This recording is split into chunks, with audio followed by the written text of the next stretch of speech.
Yo, wonderful one, Sanju Uchiha here. So welcome back to the channel. Hope you guys are having an awesome Monday when that should be when this video is going up. So I know for the most part I do a lot of Boruto content on this channel, but at the same time I feel like I should start doing and start talking about some Naruto content, in retrospect, and kind of share my experience where certain storylines or certain aspects or certain characters are concerned. So just kind of start things off, I wanted to talk about Obito Uchiha. I literally recorded my review and episode 152 of the Boruto anime recent, like a few hours ago, and this idea just kind of came to me, so I thought I'd just turn the camera on, have a casual discussion with you guys, and just talk. I'm too crazy in terms of editing either, so let me know what you think. I might consider doing more of these like in the form of like a live stream once I hit 500 subs, so let me know your opinions and leave a comment below, leave a like, subscribe of course, and let's get into it. So Obito Uchiha, in terms of characters coming back from the dead, which I should think is a major theme for today, Easter Monday, if you know what I mean. Obito Uchiha, in terms of the Naruto universe, represents that very well. Now, in terms of my experience with him, like, if I'm being honest, disclaimer, this is going to be a very subjective video in terms of my experience with Obito Uchiha going through the Naruto manga up until his death at the end of the series, or near the end of the series, during the battle with Kaguya.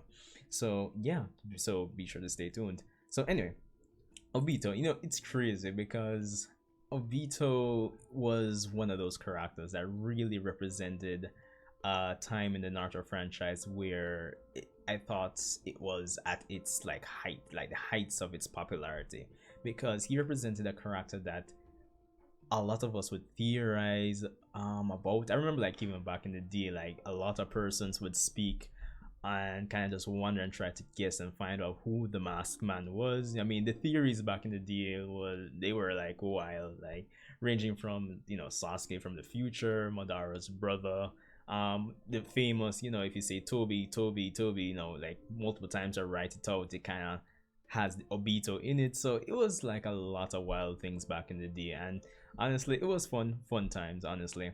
But I feel, as a manga reader, when you're reading from week to week, once chapter, if memory serves right, 599, 600 came out, and that chapter where it hardly had any dialogue, it was just pictures of Obito, and it was revealed to be Obito, I feel like it was very polarizing and divisive among the fandom. Now, the famous line, "Because you let Rin die," I think kind of started the decline of the character. The popularity and the whole persona that was the masked man kind of just steadily went downhill. For me personally, the line "you let Rin die" wasn't too much of a problem, because in retrospect it still represented, at that time where chapter 600 was, we still, like, obviously we were expecting to get flashbacks to kind of find out how Obito went from how he was in the flashbacks where he was on Team Minato to now. So even though on the surface level, starting a war with just over this girl seems, kind of superficial, we still had time for Kishimoto to kind of expound and just kind of break it down, make it believable why he would do all of the things he did. But personally speaking, as I said, this is a very subjective video, very casual. I don't think Kishimoto did a great job with the execution of that, and I'll get into that right here. Now, as I said, this is about Obito and my feelings towards him in terms of how he was written, execution. I thought, in terms of his masked man, the Tobi persona, the Madara persona, well done, honestly. But after that, it's like the last 100 chapters were like rushed, if I'm being quite honest.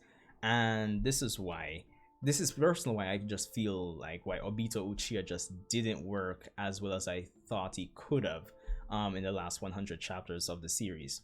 Now, flashback wise, in terms of the manga, we've had about 5 chapters with Obito in the flashback with Team Minato. Of course, he ended up quote unquote dying when the boulder fell on him, when he risked his life to push Kakashi out of the way. And in that flashback, he was built up to be this character that really and truly, from a thematic or like a life lesson or the moral standpoint, really inspired Team 7 later down in the generation. Of course, the Kakashi's famous line, those who don't follow the rules are scum, but those who abandon their friends are worse than scum. Of course, all that comes from Obito. And he was built up to be this Naruto-esque type of character. So there's that. And therein lies the first problem I had with the masked man being Obito. Of course, it didn't necessarily have to be a problem, but it became very predictable that Naruto was going to talk him out of his plans, essentially, or Naruto talking to him, taught no jutsu will heavily factor in him losing at the end of the day. And once chapter 600 and about 53, 54 came around, when Naruto and Sasuke teamed up, the QB Susanoo combination, that's exactly what happened. And what made it really, so essentially at the end of the day, the fact that Obito was the masked man, it made everything from chapter 600, or basically his inevitable demise, it made it predictable and not in a good way. This is especially the case because we recently, debated, relatively speaking, recently within the scope of the manga at that time, the last major arc, which was Pain, we had Naruto talk him out. So it kind of made the story feel predictable and repetitive at the same time, with things, with Obito being the one behind the mask. Now, as I said, Kishimoto didn't have to let it go that way at the end of the day. I remember at the time, one review video that stood out to me at the time was King of Lightning. When the chapter came and Obito was defeated as a 10-tailed Jinchuriki, I remember him just going all out in terms of his reactions to the chapter, like the chapter of prophecy, because it was just so predictable. And I really think that affected the quality of the story at the end of the day. Because when you build up Obito to be this Naruto-esque character, like basically Naruto, but as an Uchiha, and we have Naruto who's already, talked Pain out of doing what he needs to do, or what he wanted to do, it just made it really obvious that that's what's going to happen at the end of the day.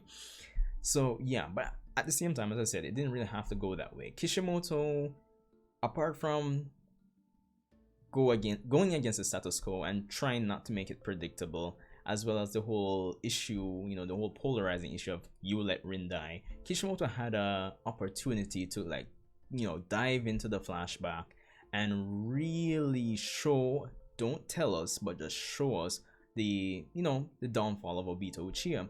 And for the most part, we did get that, but honestly, I don't think we got enough. And here's why. We did get the whole, Madara saves him. Madara talks to him about the whole winners and losers, the whole cycle of hatred in this world. Of course, he eventually sees Kakashi kill Rin, and that initial flashback after he kills the Mist Ninja, Madara educates him on some more things regarding the 10 Tails and the Eye of the Moon plan. It more or less ends, it goes back up to the night where he attacks Konoha, and it ends there for the most part. But funny enough, during his battle with Kakashi, we find out that it's heavily implied that he traveled the world more and he saw much more of what the world had to offer, especially finding out that the Mist Village, well, unbeknownst to him, it was actually Madara's idea overall in terms of making Rin the 3-tailed Jinchuriki. But it's heavily implied that he traveled the world and he saw much more of what the world had to offer. Now, stuff like that, I think Kishimoto should have shown it to us, because no matter the medium, no matter the story you're trying to tell, I honestly think in terms of getting emotionally invested with a character and understanding why he or she does what he or she does, it's important to show, don't tell. It's a very effective story telling tool. If I do say so myself, I'm not like a literature major or anything like that, but at the same time, we watch series all the time and we know what works for us, and that's what works for me a lot of the time. So I think with the constraints, but at the same time, I'm not ignorant of the constraints that Kishimoto may have had, ranging from deadlines and probably wanting to finish the manga at the time, editors, etc., etc. But we still have to judge and talk about what we actually got, which was, we didn't get a lot to see firsthand what Obito saw. It would have been cool if, of course, he decided to go with Madara's plan, but it would have been cool to actually see him like have his doubts and say, should I really go through with this? It's okay to have Rin dying as a starting point, but I'm just saying that I think as readers, as watchers, we wouldn't be making fun of Obito as much if if we were showing much more of his journey throughout the world after agreeing with Madara, is what I'm saying. So yeah, there is definitely that. Now, as I said, apart from the whole predictable nature of his downfall, with whole being a Naruto S type of character, which it made it predictable that Naruto would talk him out of it, which to me really affected the quality of his downfall at the same time, because from a power scaling standpoint, and this isn't really a power scaling video, but I'm factoring it in as well into why his character didn't really work for me as much as other characters like, say, Madara. But honestly, Naruto and Sasuke should not have been able to beat him. And of course, the fact that Naruto got to him is the reason he lost, because it's heavily implied during the clash with Naruto and Sasuke that at the last minute he doubted himself, which is what really and truly allowed Naruto and Sasuke to defeat him at the end of the day, which honestly Naruto and Sasuke should not have been able to beat the Ten Tails Jinchuriki Obito, if I'm being quite honest. So yeah, that's pretty much it in terms of like my look at Obito, in terms of why I feel he didn't work, the mistakes I feel Kishimoto, like where he faltered in terms of the writing regarding Obito. There definitely should have been more show, and instead of Obito just telling us that he knew about the three tails, it's and not just implying that he traveled around, etc., etc. And to even like just expand on the whole show don't tell, just to kind of prove my point that Kishimoto really and truly rushed through or probably didn't plan everything regarding Obito's story, is that towards the end, when Naruto and Sasuke defeated him, when they had that whole Naruto and Obito, the whole chakra melding and Naruto kind of seeing his past, we don't even learn that Obito's like an orphan or anything until when he's defeated, which to me, we should have gotten that like way earlier, if you ask me. That definitely adds to like the whole aspect of why he did what he did. So like certain aspects of even his childhood, it just feels like it was left out, and all that could have been added to the reason why it could have added to the believability of him starting this war and abandoning reality at the end of the day. But we don't get that towards the end, and by then it's just too late. So yeah, like, what's the sense at that point? So in retrospect, yeah, you can see why, but reading it from week to week, it definitely affects the quality and the investment I feel us as the audience has with his character. And that's honestly all that combines just why I feel he didn't work, and why persons just really wanted Madara to step up to the plate and take over from Obito in when the manga was running at that time. Because yeah, just predictable, not in a good way. I don't think in terms of writing, like Kishimoto, as I said, I know there's more like there were constraints, but still have to critique what we got. It just wasn't like set out right in terms of us getting truly emotionally invested with him, like to the maximum. And honestly, even to this day, I just feel like a lot of persons still make fun of him because of this. So there's that. So I just think his character could have been handled better at the end of the day. But anyway, that's all I have for this one, people. Let me know if there are other characters within Naruto like specifically you want to hear me talk about. I do a lot of Boruto content, as I said, not enough Naruto content these days, which there's a wealth of stuff to actually talk about, because no matter how you slice and dice it, Boruto right now, even though I'm enjoying it, specifically the manga, it still, honestly, to me, hasn't risen to the quality that Naruto was. So yeah, there's that. So anyway, Sanjay Uchiha, be sure to rate, comment, subscribe. Let me know what you thought about this little discussion, this little retrospective discussion regarding Obito Uchiha.